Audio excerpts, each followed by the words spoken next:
friends. How's it going? Everyone all right? Sorry, it's was in the air. All right, this is the last lesson for the section. Woo!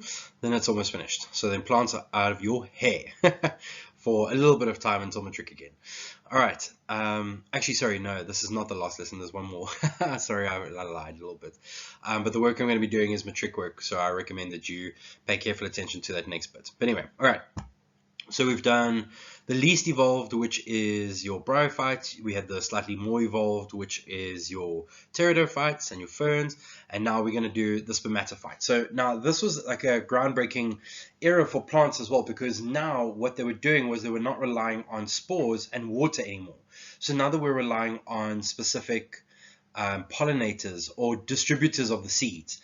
And when I'm talking about pollinators or like seed dispersal, I'm talking like animals, insects, wind, that kind of stuff. Okay, so it was great now because you could take all of your DNA that you wanted to share, package it in something, and then send it off into the distance, which was a lot more easier.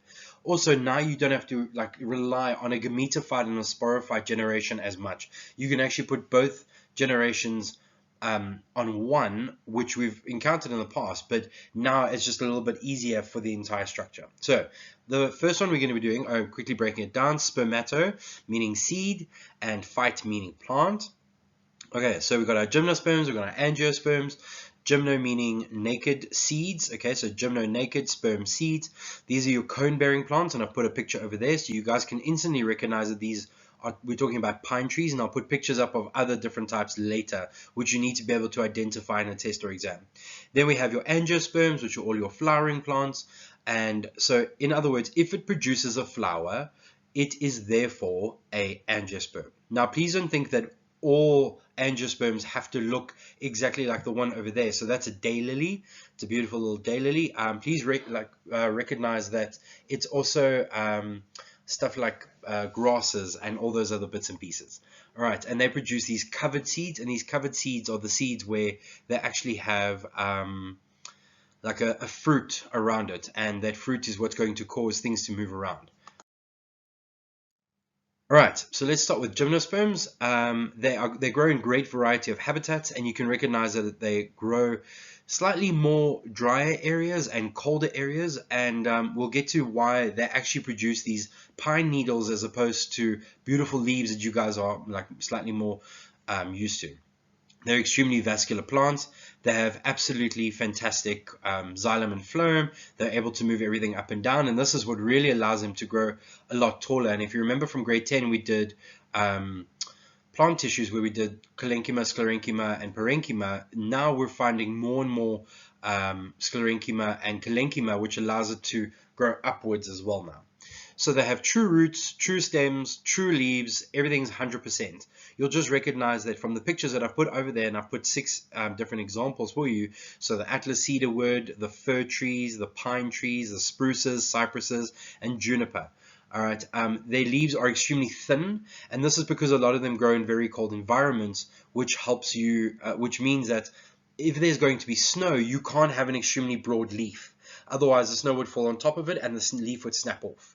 So to a large extent, these thin needles allow for the snow to fall, but then it falls between the cracks of the individual leaves themselves. So they just have modified leaves, and they produce male and female cones. So now this is the first time where we're starting to recognize that on one plant we have the ability to have both sexes on one plant, which is very much similar to the ferns. But in some instances they're separate.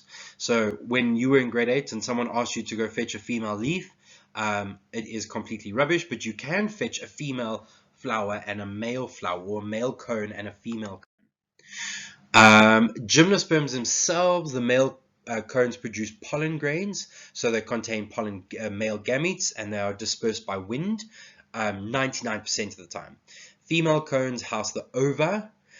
Female gametes on their bracts. Now, what on earth is a bract? So I've put a diagram down the bottom over here which is that purple-blue kind of structure, and that is the structure on the right-hand side that's been cut all the way down. So they've created a longitudinal section, and they're looking at it from the front.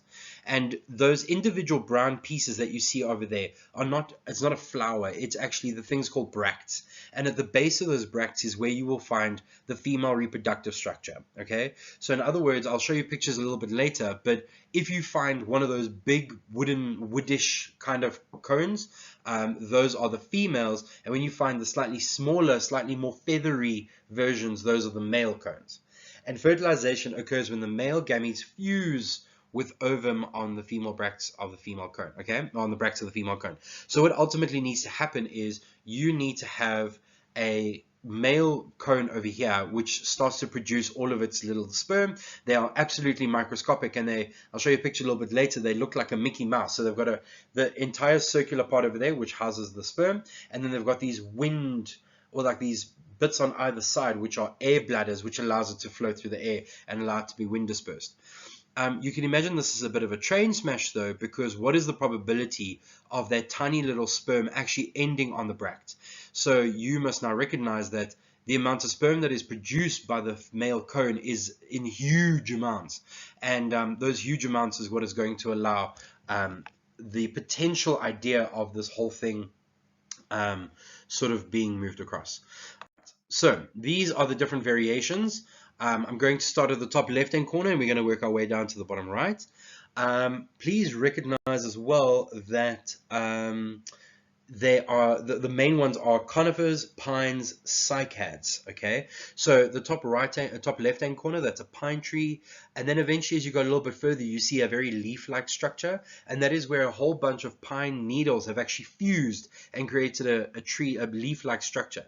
That specific thing is ginkgo biloba, and I recommend you go and read up about it. If you had to take the actual fruit itself and eat it, you would die. But a lot of the time, if we extract the actual ginkgo from the leaves, we can use it to create energy for ourselves. So the plant as a whole is poisonous, but if you extract the important bits, you're going to get a lot of energy. Then we're going to go further right, nothing to train smash, those are all fine. Then in the second row, so you see a feather-like structure, and next to that thing over there, that is called a cycad, or a cycad-looking structure. So what you notice is this entire stem-like structure growing, and then only from the tips do all those fronds come off. Okay, so we use the word frond because it looks very similar to a fern. Okay, so the fronds, the entire stem grows, and then the fronds come out the top of it. Whereas you'll see further to the right-hand side, we have some conifers. So from the far right hand side, you'll see that tree over there, that's a conifer. The one to the left of it and the one to the left, so those three on the bottom right hand corner are all conifer trees. They also produce gorgeous cones, and you'll recognize, if you have one in your garden, you go break it off and you smell it, it smells exactly like pine gel, and that's the idea. So above the third one from the right, just above it, that is actually what the cone of the conifer looks like. So it's a much smaller version, whereas a pine tree is probably about that large. This is probably be about that big. Okay, and the bottom left-hand corner, this is probably one of the most interesting of the lot. That is called Welwitschia. And we'll do some reading about that a little bit later. But Welwitschia is an ancient plant that grows in deserts and pretty much dies. And then as soon as there's a tiny bit of rain, it actually is able to regrow completely. It's one of the craziest things on earth. And they actually thought it was extinct for many years until someone was wafting around the desert and actually found it again. So, Gymnosperms, the zygote forms, which develops into an embryo that is enclosed in a seed. The seeds have papery wing-like structures which aid in seed dispersal, which you can see from the picture I've included at the bottom over there. So please don't confuse the air bladders of the sperm to the papery wing-like structures of the seeds. Those are two completely different things, but serve exactly the same purpose. So seeds are not enclosed in a fruit, which means that they are naked seeds, and this is where things get a bit interesting. Animal dispersed gymnosperms are usually dioecious, and wind dispersed gymnosperms are usually monoecious. So, big words for the day. Monoecious means that you have both male and female reproductive systems on one plant, okay? Whereas dioecious means you have one tree that is male and another tree that is female, and they actually have to try and get across. Now, while we're thinking about this, if I am monoecious, there is a bit of a problem here, because now if I am if I'm going to produce sperm and eggs, what is the chance that I actually self-fertilize? So I want you to quickly think before I give you the answer. How could you make sure that you did not self-fertilize yourself? And remembering, self-fertilizing yourself is extremely dangerous. We know this from humans. When brother and sister reproduce, their kids often have serious and violent genetic diseases. And often the offspring are Down syndrome or they die at a very young age. So I want you to think, how could I stop this entire structure? And the answer is really simple, is just have your female organs develop first, open, allow for fertilization, close your bracts, then allow for the male cone to develop, release its seeds, and once it has released its seeds, then the female has already been developing with a fertilized seeds inside, and then it opens again, and those seeds are then pushed out. So all that they do is they develop at 2 different times, whereas dioecious gymnosperms, they're able to go as they feel fit. But what you're recognizing here is that, remember I said that 90% of the time it was wind dispersed, but in some instances you can have animal dispersed gymnosperms as well. Okay. This is the life cycle, and this is really just to point out the whole sporophyte and gametophyte generations. So you'll notice that they have a sporophyte dependent, or dominant, sporophyte dominant generation, and they're going to be producing male and female cones. On those male and female cones, that is the only time we're going to find the gametophyte generation, is when the megaspore and the microspore, or the egg in the megaspore and the sperm in the microspore, that is the only time we're going to find a gametophyte generation. And this is when fertilization is to occur. So if you can look at the top right hand side of the blue part, it says pollen grains, male gametophyte. You recognize that they look like little chojos or little bugs. So the little darkish brown black dots are the actual sperm itself, or the pollen, and then on the inside or on the outside of that are the air bladders, and that allows it to be blown across the countryside. Once fertilization has occurred, it's going to grow in that bract, and eventually a seed is going to be produced. The seed is then blown off, and that seed develops into the independent sporophyte again, and the whole process just goes around and around and around. Now we get to the most evolved or most highly developed plants. Okay, you recognize that this is the first time that we're talking about flowers, and I mentioned earlier that angiosperms are flowering plants. So they grow in a great variety of habitats, and when I really mean this, far better than gymnosperms. So they're able to grow anything from in water, which is the equivalent of a water lily, to a lot of deserts, in forests, in semi-arid lands. They really grow all over the place, and they're just that good at doing their job. And their genetic variety and how they look, I mean, I was just able to mention cycads, pines, and conifers for gymnosperms, but to a large extent these plants, I mean, they're a dime a dozen. I mean, there's hundreds of thousands of these things, and that is because they really have all of their plant tissues sorted. So they have everything from parenchyma, collenchyma, sclerenchyma, xylem, phloem, the works, and it's extremely functional. And they create these veins, and these veins are able to get into nooks and crannies, and they're just really good at what they do. So they are vascular plants, as I mentioned earlier. They have true roots, true stems, and true leaves. And there's some examples at the bottom over there. And you guys need to recognize that anything with a flower is an angiosperm. So they reproduce by means of stamens, or the male parts, and pistils, which are the female parts in flowers. The anthers of the stamen produce pollen grains, and that is the stuff that causes you to sneeze during spring, especially me. The female parts have ovules, which are inside of ovaries. So if you really want to relate this to human beings, it's the equivalent of an egg that's developing in an ovary. So the ovule inside the ovaries of the pistil produce the ova, which is the female gamete, and the pollen grains are carried by the anther to stigma of the pistil by the pollinating agents. Whole bunch of big words. Let me show you some pictures of them quickly. Okay, so I was going to say it one more time so you recognize. So the ovules are of the pistil, produce the ova, and the pollen grains are carried from the anther to the stigma of the pistil. Okay, so I recommend you pause the video over here and you draw this. This is also on page 260 of your textbook. So they've also included a whole bunch of labels and functions for each one of those labels. So I recommend you draw either this one or the one in your textbook, and then you allow the whole, then you write all the labels in and functions as well. So let's go through this beautiful piece of magic. All right, so first things first, let's deal with the female side of things. So that is on the left-hand side of your screen. So you're going to find the stigma, the style, and the ovary.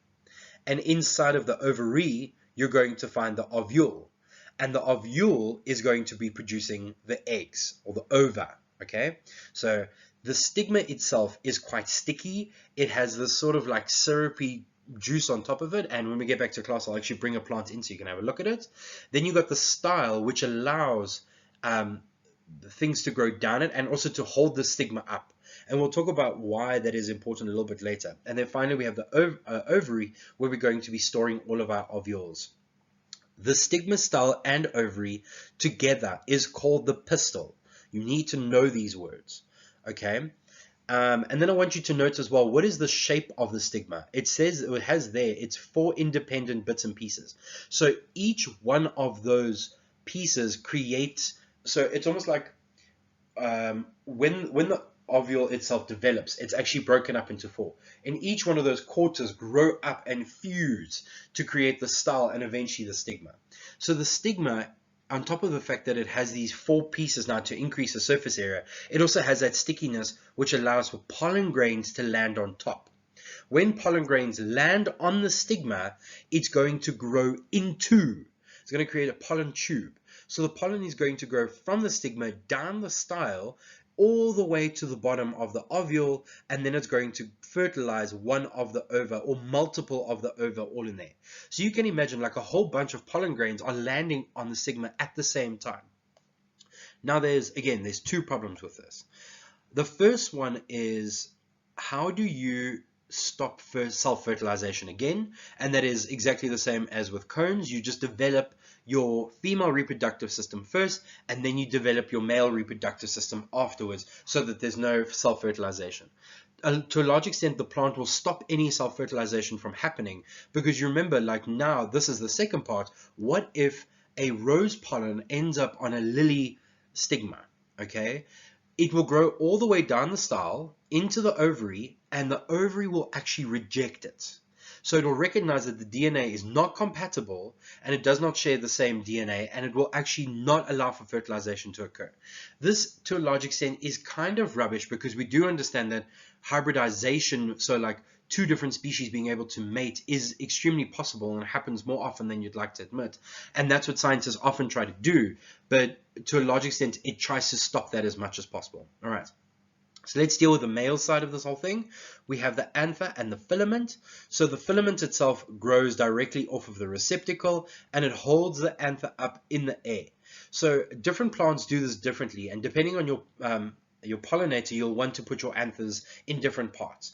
So if my plant is producing a sugary substance at the base of it, I want to put my anther all the way on the inside. But if I'm dealing with something like bees who like thrive, or butterflies who thrive on the pollen produced by the anther, then I want them at the top. So as they land, the pollen itself is going to attach to them, and then it can be moved to the other plants. Okay, so the anther itself, if you had to cut it open, it would be 1, 2, 3, 4, like sort of torpedo shaped circle. Well, like it'll be 4 circles, and each one's attached to a torpedo shape. And inside over there, much like testicles, the sperm or the pollen itself develops inside. Once the pollen has developed, it moves to the outside of the anther, and then it's able to be picked up by something. So if you've ever dealt with a St. Joseph lily, and I recommend you go and Google it, it has this very, very fine layer of pollen all the way on the outside, and you can actually self-fertilize a plant, and it should actually develop if you want. But the anther and filament together create the stamen. So female pistil, male stamen. Then moving down a little bit, you see the pink lobes all over the place. Those are the petals. Those petals are used to attract pollinators or animals to a large extent. And then finally we have the sepal at the bottom over there. This is the equivalent of a rose that's still developing. There's those green leaf-like structures over the rose itself. When the petals and all the reproductive parts on the inside are ready to develop, those sepals pop open, allowing for whatever's on the inside to pop out and actually start developing. Then finally we have the receptacle, which is where all the different parts connect to, and then we have the peduncle.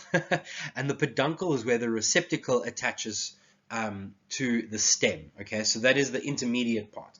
So just as a bit to ruin your day about flowers, so when you give someone flowers, you're technically just giving them the reproductive parts of the flower. And when you're having a good sniff of that flower, you're technically just sniffing in all the male sperm of the flower or the pollen as is. So we literally, like, we show affection by handing over reproductive parts of a plant. Just in case you didn't want to ruin it. Okay, so fertilization occurs when male gametes fuse with the ovum in the ovary, and after fertilization, the zygote develops into an embryo, the ovule develops into a seed, and the ovary develops into a fruit. That is important. The ovule turns into the seed, and the ovary develops into a fruit. And I'll show you in the next slide what I mean about this whole thing. And then finally, once this whole fertilization thing has occurred, you don't want to keep the stigma in style because there's no need for further fertilization. So it dries out and it falls off. So let's have a look at how an apple actually develops. So all the way on the top left-hand corner by A, you see the flowers of apples, and you'll notice that they've actually done a transverse section again. And right at the bottom where you've got those white structures, and those white structures are the filaments and the stamens directly on top of it. And then you've got the slightly longer yellow bit. And if you follow that on the right piece of that A, you'll notice that it ends up inside or lands on the little ovule over there, and the receptacle is just underneath over that. That is where fertilization is going to occur. In B, you've noticed that all those reproductive parts on the top have now disappeared. They're gone. They've dried up and they've fallen off. And you can start seeing the formation of seeds all the way inside of there. And you've noticed it's gotten a little bit furry on the outside. That was from the original one, but it's just getting more furry. And you've also noticed that the sepals have now started elongating as well, sort of creating a protective layer from the top. Then we have C, where you can just see it's starting to develop. D, E, F, and G. Now, what you are recognizing in G is that the seeds have gone from the nice little greenish white color in B and C and D into a dark black brown color over there. And that is indicating that the seeds are now ripe and ready to be able to be transported somewhere else. Now, you ask yourself, what is the point of having a seed and then the fruit around the seed? There are two reasons for this. One is that the seed itself has something called endosperm. So this is where you have an entire seed, and then you've got this little chunk over here, which is you have the entire seed, and inside of the seed, you have an embryo. That embryo needs food to develop. So what the plant does is it invests a whole bunch of fats and proteins and all those bits and pieces into the outside pieces, and that allows for the fruit or the seed itself to have any sort of nutrients. Then you produce the fruit, and that fruit itself is a perfect environment to, if it landed far away from the parent, it would have a whole bunch of nutrients besides the endosperm in the seed coat to be able to survive further. That is the one point. And the second part of this is that the fruit actually attracts different pollinators. So without you actually realizing it, at break, when you eat your apple or your pear or your banana or your whatever other fruit you got for the day, your peach or plum, inside of that fruit is a seed. So you're going to eat what's on the outside, and then you're going to throw your seeds away. You have technically taken those babies and you've moved them away from the parents. The reason why the plant actually wants its seeds to be moved away from its parents is so that it can actually reduce the amount of competition that it's going to have with its parents. So you don't want your baby developing directly next to you for the rest of its life. You want it to grow further away so it has access to more nutrients, water, so on and so forth. All right, so let's deal with the alternation of generations with angiosperms again. So you notice that they have a sporophyte dominant generation, and that is the main plant itself. That is going to go through meiosis and produce megaspores and microspores, megaspores being the ova, microspores being the pollen. This is the only time that you're going to find the gametified generation. And then when the sperm and eggs fuse or go through fertilization, we're going to create a zygote, an embryo, a seed, and then we're going to develop into an adult plant again. So nothing too crazy over there. Now, please do page 266 and 267. It's assessment activity 1. It's not 4 marks. And please leave out question 5.1. So you're going to be doing question 1, 2, 3, 4, 5.2, all the way to 5.4. Okay, so please do that, and we just need to finish the little bits and pieces, and then we're done with the section. Well done, grade 11s.